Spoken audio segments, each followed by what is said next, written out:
what we're going to talk about today, and Barry had always wanted to include this, was start your estate planning. So I'm not going to bore you with taxes. I am a tax lawyer, but part of, especially around these parts, if you're a tax lawyer, you do a lot of estate planning. And so that's what I do. And I want to talk to you about that. And I want to talk with you. This is a lot better if we exchange. I mean, I can stand here and talk for as long as I need to, but I think it'll be a lot more interesting to everybody. If you have any questions, if you want to make any comments, don't hesitate to interrupt me, okay?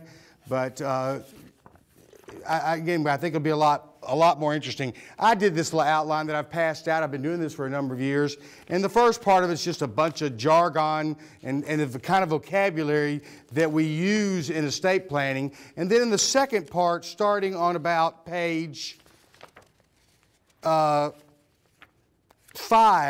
I kind of made up 3 scenarios that I was trying to think of how to approach this with you all. And one, I have estate planning for the brand new intern, which you guys are all going to be here in a couple of months. Estate planning for the young physician, someone who's now been out for a while, practicing and maturing in their practice. Then the estate planning for the senior physician who has hopefully done very well. And, you know, but I thought what we would do is just really focus on, I mean, you're where you are now. Why do I need to do any estate planning at all? And so if I ask some questions or a show of hands, I know it's not a job interview, so I can ask these things. I know I can't ask them if it's a job interview, like how many of y'all are married? So that's darn near half of you. Anybody got kids? Great, at least 2? Great. Well, you should be doing something for sure, especially those with kids. I described the estate planning for the new intern. I'd said you were unmarried, but as we see, half of you aren't. Page 5 again. No children. Well, 2 of you have kids, and I think that's probably more realistic. No money. Is that fairly accurate? You know, is that fairly accurate? You know, a lot of debt. You know, is that somewhat accurate? I'm also a trustee of one of the scholarship funds here that one of my clients created. And so in the applications, I see the amount of debt that you guys have, and it's really, it's something, So we'll kind of deal with that. Well, if you're an unmarried person and you hadn't got many assets, why do you need to do anything?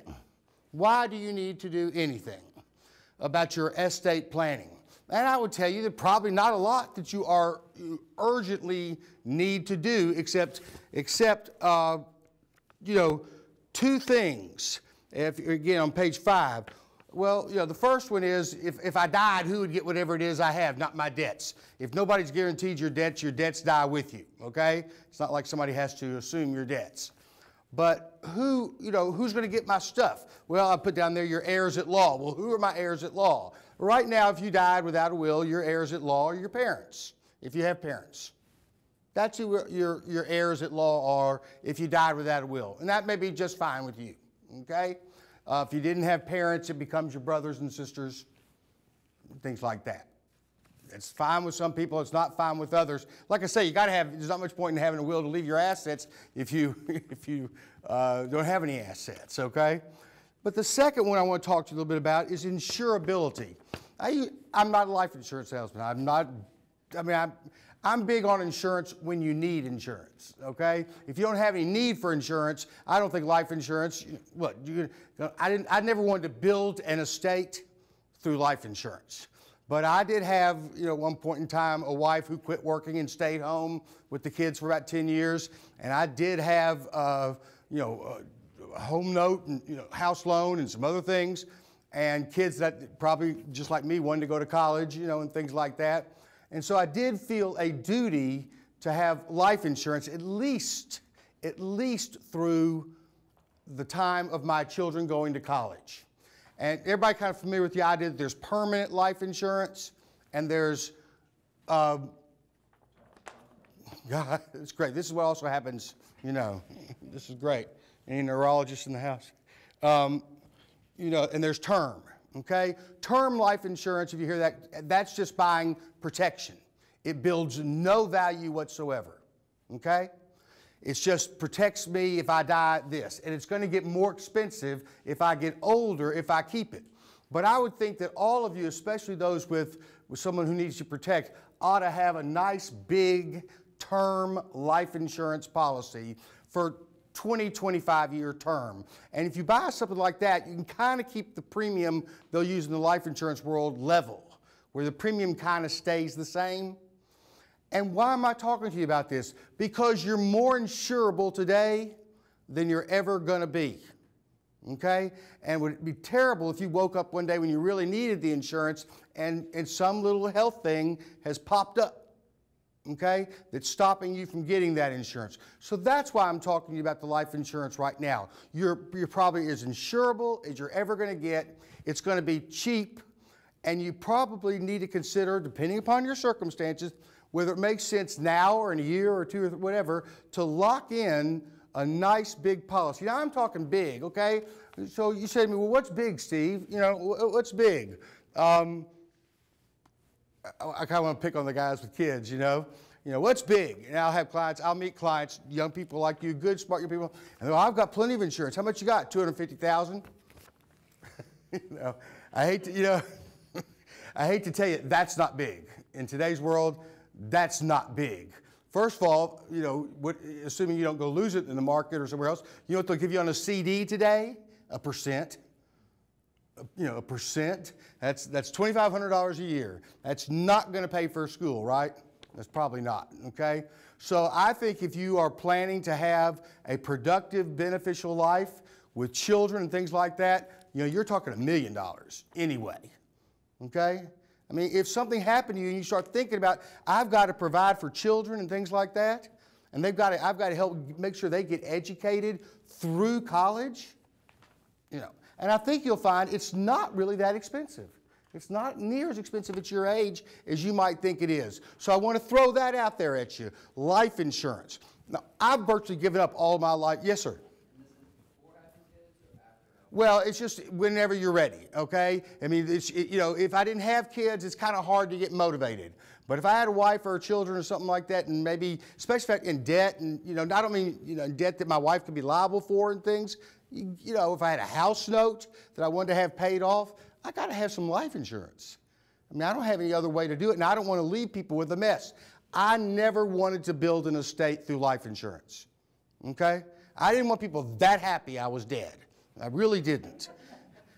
But, so I had plenty of life insurance kind of geared towards my kids graduated college. Okay? I'd also built up some assets, fortunately, by then, but pretty much geared for like 20-something year insurance. Today, all I have is the group term at the firm, and I still have one policy, which is a permanent cash value policy. All my term life insurance is gone. And I'm not saying they're going to be happy if I die, but it's not going to be because they got a bunch of life insurance, okay? So I just throw that out there at you, especially those who have kids, or if you get kids, you've got a duty. You've got a duty to protect them. And so, got that one. Okay. The other thing on the list is I put retirement planning. And you're sitting there going, what? Let me talk to you about retirement planning. You, like me, are going into a profession that you don't build an asset that at the end of your career you get to sell for big bucks. Okay? My clients who have built businesses, my friends, not my clients. Well, I ain't clients. Some of my clients are my friends, but my friends and clients who have a business that they can sell at the end of their career. Or if their kids come into it, they have to buy them out. But they've got this pot at the end of the rainbow, that's going to give them something towards their retirement. Are you with me? Okay. What are you going to have? What are you going to have? In olden days, and Barry, I'll ask you this but I can tell you about a lot of other professions, they tried to build value in your medical practice. And so that when the young guys came along and the old ones were retiring, they had to buy the practice from them. Okay, I see that in law firms, I see it in architecture, engineering firms, you see it a little bit in medical. Let me tell you something, those days are over. That is not what's happening out there now. If you go into a private practice group, generally what we're doing these days is, yeah, you own a share of the hard assets, and the equipment and stuff like that, and that might be worth something, and you got to buy into that, and you get bought out at the end, and you'll get bought out of your work in progress, the work you've done that hadn't been in your accounts receivable. That's it.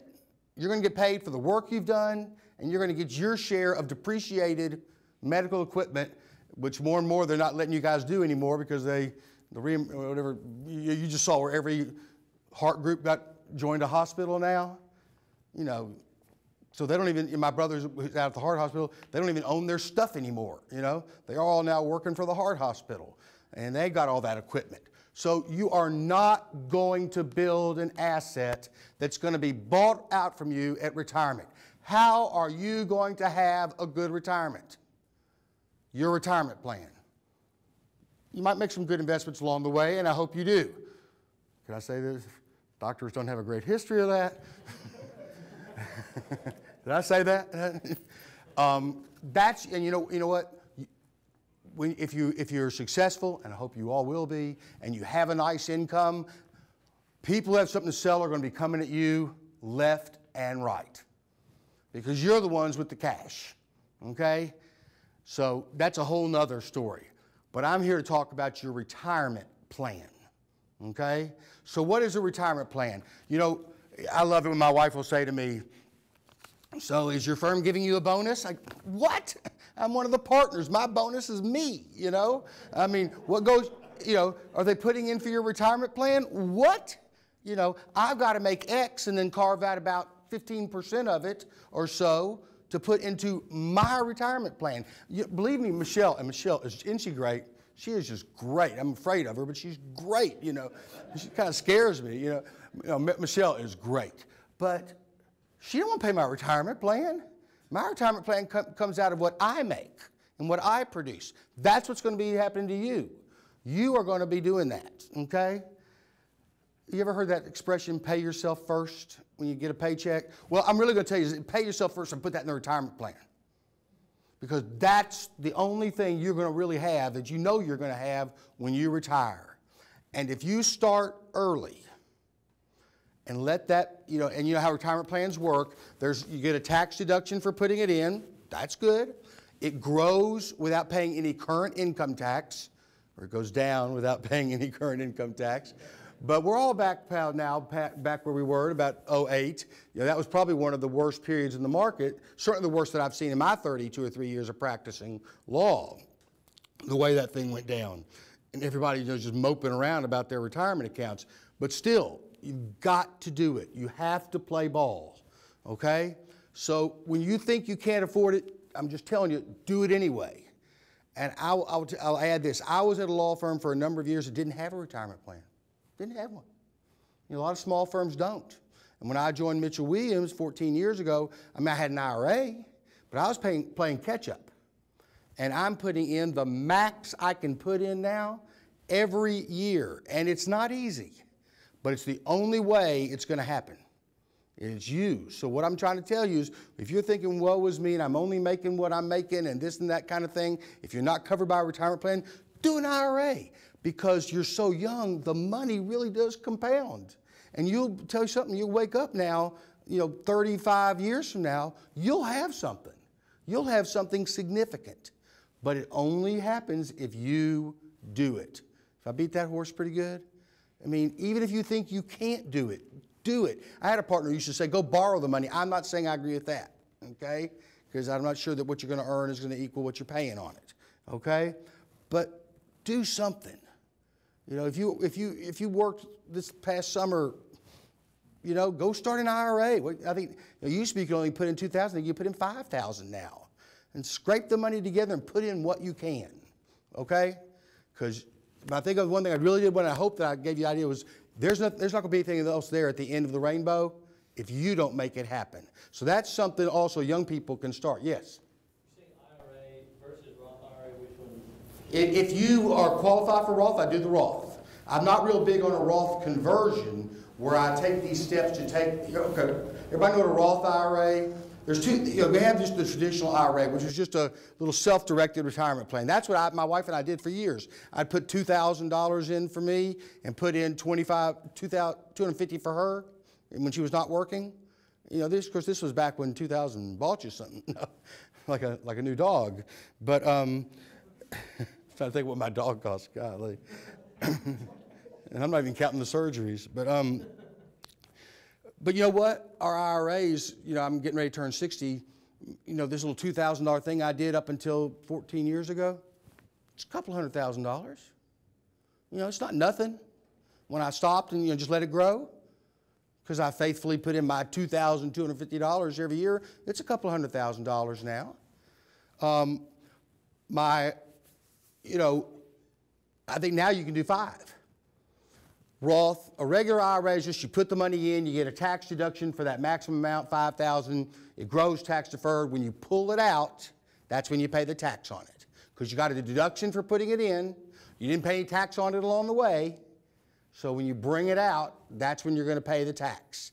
And that was the theory of it. The theory of it was you'll bring it out when you retire, you're in a lower tax bracket, and what happens is if you've been really successful, you start trying to figure out ways not to have to bring it out. Okay, but I suspect we'll all be using them. Okay, Roth IRA was a special thing. Roth, it comes out tax-free. Roth, if you die, it's not subject to any estate tax. So I think, but there's income limitations and things on your ability to do a Roth. So I think if you're just starting out, definitely Roth, definitely. Now they put in a thing where you could convert IRAs to Roths. But you got to pay a tax right now on the amount, and then you get the Roth benefits. It looked too complicated to me, and I'm supposed to be complicated, but yeah. So I usually go to my CPA buddies, and they're all telling me, boy, it's really, it's pretty questionable. If I knew it was a winner, but to pay a bunch of tax right now to turn it into a Roth, I'm not real big on paying any tax I don't have to pay for some later, I hope, okay? Because I don't know what the later is going to be. So that's kind of my approach. One of the biggest things you can do in tax planning is defer. So I'm not real big on paying tax up front. But yes, good question for you, and you'll be within those, Roth until hopefully in a few years you won't be eligible to do a Roth. Okay. So that's you guys, right? Life insurance, retirement planning from the get-go, from the very beginning. If you have children, you need to bone up on some life insurance, and you need to coordinate that life insurance. And this could come up with you in a few years, any of you, with your retirement. Coordinate that life insurance and your retirement benefits for your kid. You don't name a child as the beneficiary of life insurance. You don't name a child.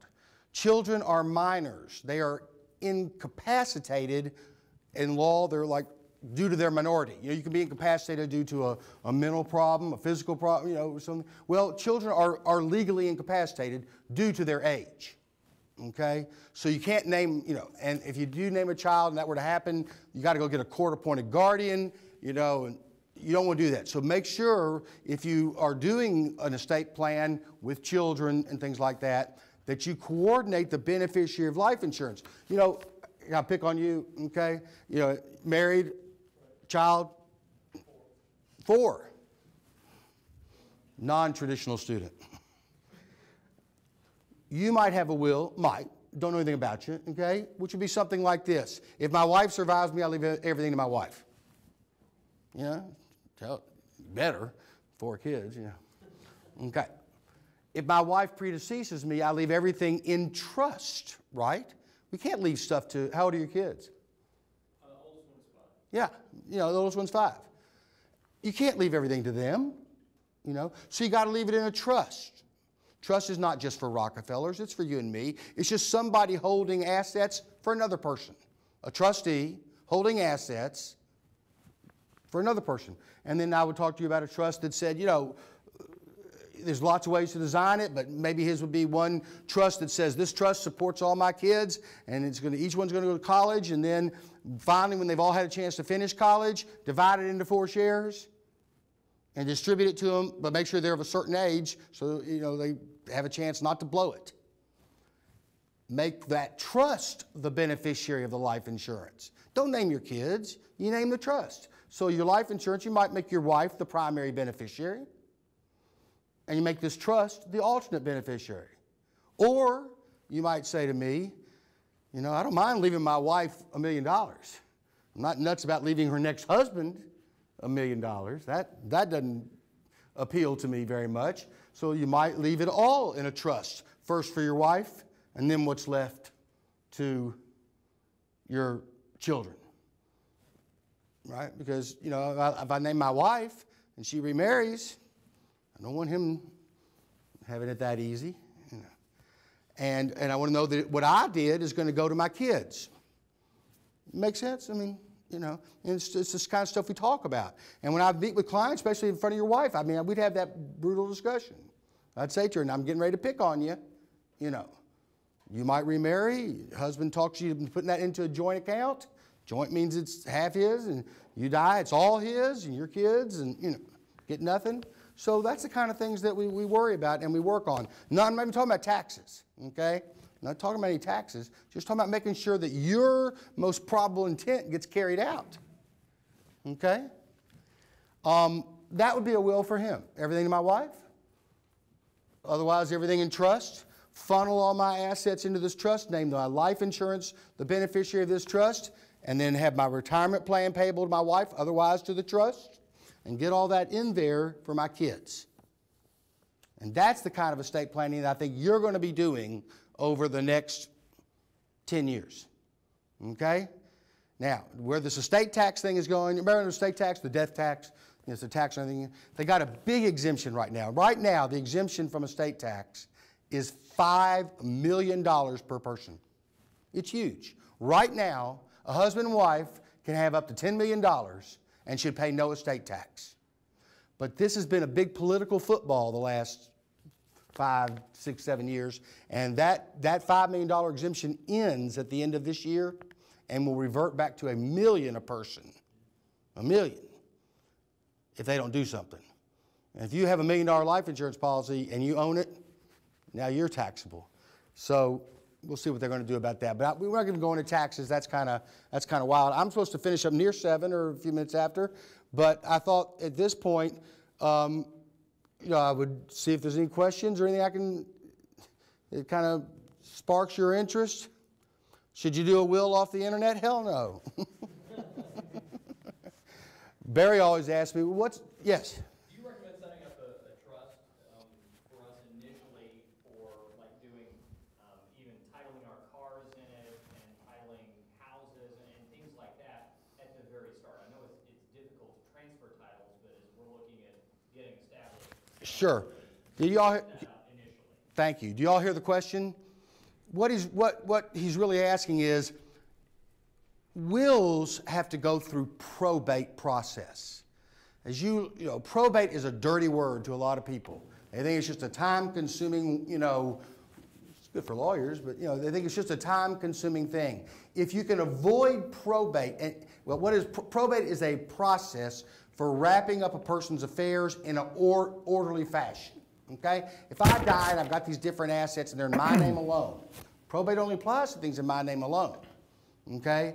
Then in order to get those transferred to my beneficiaries, we have to go through the probate process, get an executor or personal representative of my estate appointed, publish the notice in the newspaper, wait 6 months to see if I had any creditors.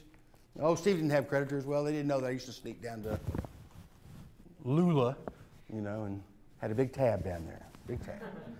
And, you know, get all that done. And then the executor has the power to transfer them. One of the ways of avoiding probate is to create your own revocable, not irrevocable, revocable trust. That takes the assets out of your name and into a trust. And we probably do revocable trust over half the time with clients nowadays. Probably, you know, depends upon what your assets are. I probably wouldn't, you know, I'm going to come to that. The question is, and so yes, you know, but if you're cookie cutter, and I don't like cookie cutter estate planning, you know, if you're Ozzie and, you know, anybody know who Ozzie and Harriet was? They were the, you know, it was a television program back in before you ever thought about it. But they you know, it's the classic family, you know, which none of us have, right? You know, it's the perfect little family, husband and wife and 2 children, and they eat dinner in a semicircle in front of the television, you know. And Ozzie and Harriet, if you're the classic family, you know, then probably your house is joint with your wife. You don't need to do, you know, if something happened to one of you, automatically belongs to the survivor. You know, your accounts are joint, they don't go through probate, they automatically pass to the survivor. And so, another reason why I don't talk about trust as much with you, which comes back to a question Barry always asks me when I finish, he goes, what's it cost? What do these things cost? You know, and you know, the answer I always say is not enough, you know. It's as funny as it gets, guys. You know, you know, the answer is not enough.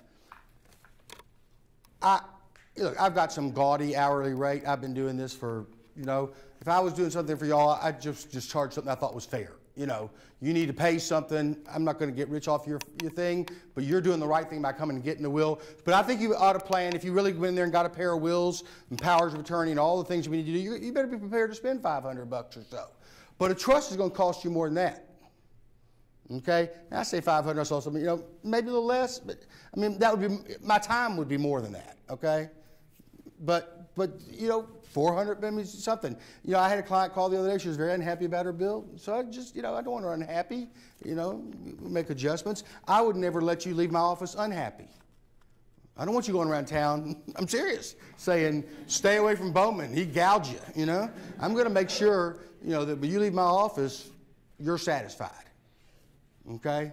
But a trust costs more. You know, there's more work to do, and that's why it costs more. So typically for you guys, I'm trying to do something good. You're not likely to die right now, you know, not likely. But you'll be protecting your family if you do. And if probate's the cost of it, so be it. But at least you've done the right thing. Okay? Barry? Let me ask you a question. Everybody in the room is one of 3. They're either single or they're married with kids, or single, they're married with no children. Yes. This covers everybody in here, I would think. They're wondering, what about me? You know, my situation. Now, let me ask you, if you don't mind, just briefly. No, that's fine. Take each of those categories and tell me, considering a power of attorney, a will, insurance, and estate planning, where are the priorities for the single person? I'll raise a question that the married with children, they've got responsibilities. So it ain't just you got an obligation, in my opinion, to do these things. To have your estate planning documents in place, to have that life insurance. You know, I'd probably tell you to buy a bunch of cheap term, just in case you got run over by a bus, you know, okay? Married, but no children. Mm-hmm. Second, you know, that would be second. And I think that would depend upon, you know, assuming your wife's not liable for your debts or anything like that, or your husband's not liable for your debts, then debts aren't really a big problem. But if you've got debt, you know, or if you feel an obligation to make sure that your surviving spouse, you know, is going to meet some rough economic times, go ahead and start getting some life insurance in place. Again, while you're insurable, you know. And let me tell you why. Again, let me emphasize this: a will only controls assets in your name alone. If I own my house joint with my spouse, which, you know, most of us do, and I die, it's my wife's house. That's the nature of joint ownership. I don't need a will to leave her my house. I can even do a will that says I leave half my house to Barry, and it won't happen. That's the nature of joint ownership. So, you know, having a will, if everything's joint and you're a young couple, not the biggest deal on earth. To have it to say where it goes, if your wife and you should go together, it would cover that. I fortunately have only had one simultaneous death, husband and wife, you know, in 33 years, a private plane crash. You know, it doesn't happen very often is what I'm saying. Then the unmarried, no children person, you know, what the heck, you know, drive fast, you know. You know, was it speed up on curves, you know. You know, and if you don't have much, your parents, you know, or you know, but there's lots of things you can do. Now you say, wait, but I don't have my accounts joint with anybody. You know, you may want to go to the bank and put a POD on your account. They have a thing at the bank called pay on death. I don't want to put my parents' names on my account. I don't want to have anything to do with it. But I may go over there and fill out a little form that says pay on death. If I die, pay this account to somebody, like a life insurance beneficiary. If you start your retirement planning, like I hope you will, name a beneficiary. Somebody was going to ask something.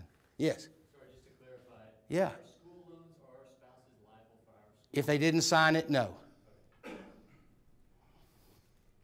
Right. You're only liable if you are not liable for your spouse's debts unless you sign, and agree to be liable for our spouse's debts. Yes, sir.